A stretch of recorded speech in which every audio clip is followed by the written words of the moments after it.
What's up everyone, Chef Dave back with another cooking video, and today we're going to go down a Filipino route.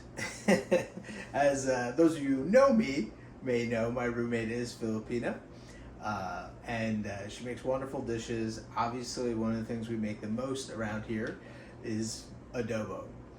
And I know, there's a million ways you can make adobo.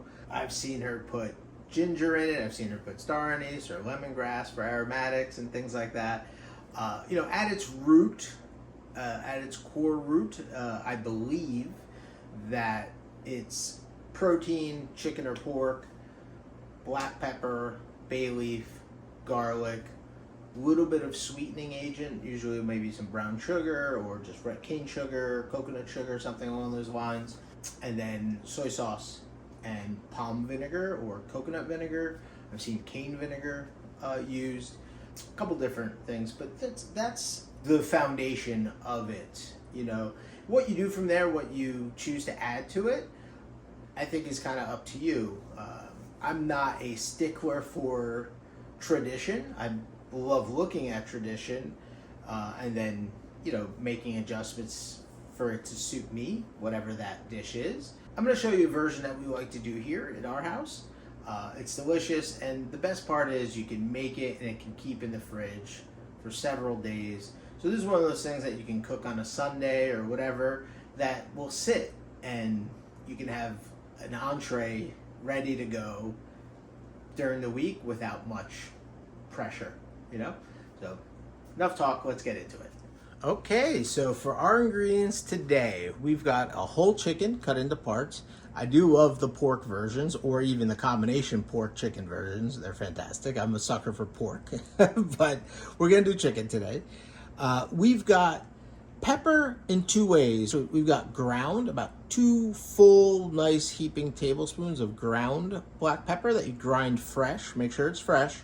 And then about 2 tablespoons of whole peppercorns. I like having both flavor and texture in there. It's really nice.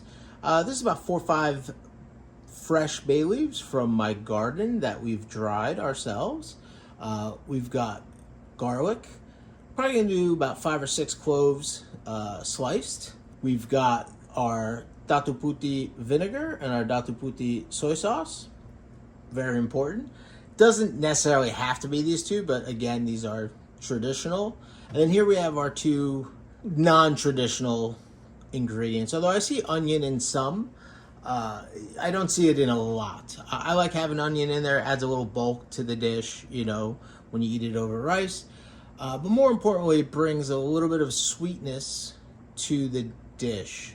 And instead of using like brown sugar or anything, we're gonna use just like a tablespoon of honey. Because I want to lower the sugar, the sweetness in the dish itself.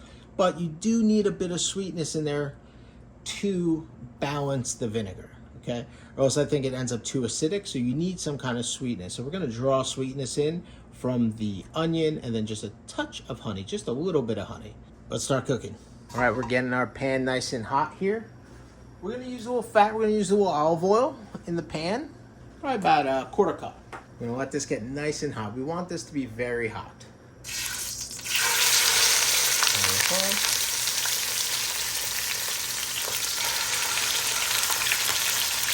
It's gonna splash a lot, so I'm gonna cover it. Check this out.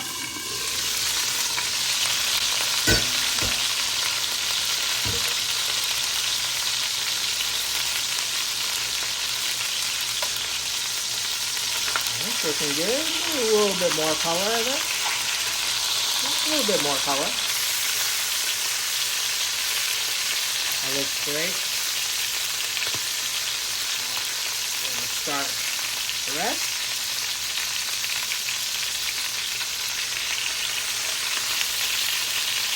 There's always going to be a little bit of stickage, if you will, which is a good thing in all actuality, because we want that flavor coming off the bottom there. We'll leave that in there. Okay, now that we have this, we're going to add our garlic. We're going to add our pepper. as well as our bay leaves. And we're gonna just toast this up real quick, fry it up. Get it nice and aromatic like. Yeah, God, it smells so good already. Alright, and then we're gonna add our onions. And the onions are gonna act as a deglazer. So they're gonna release a little bit of liquid. We're just gonna sweat these down until they're a little bit soft. And then we're ready to add everything else. Okay, beautiful. Now, onions are nice and sweated down. Now we're creating this really nice fond on the bottom here. See that? That's going to be all the flavor. Just roasty, toasty goodness. Lots of black pepper. But we're right about where I want to be with the onions. Just kind of sweated down and softened. So now we're going to take our chicken. We're going to put the chicken back in. Just organize it. Doesn't have to be perfect, but get all that juice in there that came out. We're going to put about 2 tablespoons of honey in this. All right, perfect. Not a lot. And then this is 1 cup of the datuputi vinegar and half a cup of the soy sauce. I'm going to get underneath the chicken. Just give it a little shake. Just to remove nice bits. Oh, get the chicken back in its place. All right, we're gonna let this come to a simmer, which it's almost there already, and then we are going to cover it. Cover it. We're gonna drop this down to medium heat, and we're gonna cook this for 20 minutes. Then we're gonna check it and maybe cook it uncovered so the sauce reduces. Alright, I just rotated the chicken after 20 minutes, just gave it a little stir. Reduction looks good. I'm actually going to let it go for another 15 minutes, covered, and we'll see what the viscosity of the sauce is. And there you have it. We're going to let this cook for about 5 minutes without the cover, just to thicken it just a touch, and we're ready to go. And there we have it. Just the last bit of a simmer. Viscosity is nice. Coating is nice. Sauce tastes a little bit of acidity to it. Lots of bay leaf, lots of black pepper. You're ready to go. Can't ask for much more than this. Bowl of rice. Bang. And there you have it. Filipino adobo. I didn't want to touch on the history of the dish or anything. It's not my history to tell, nor do I claim to be some sort of expert in Filipino food at all.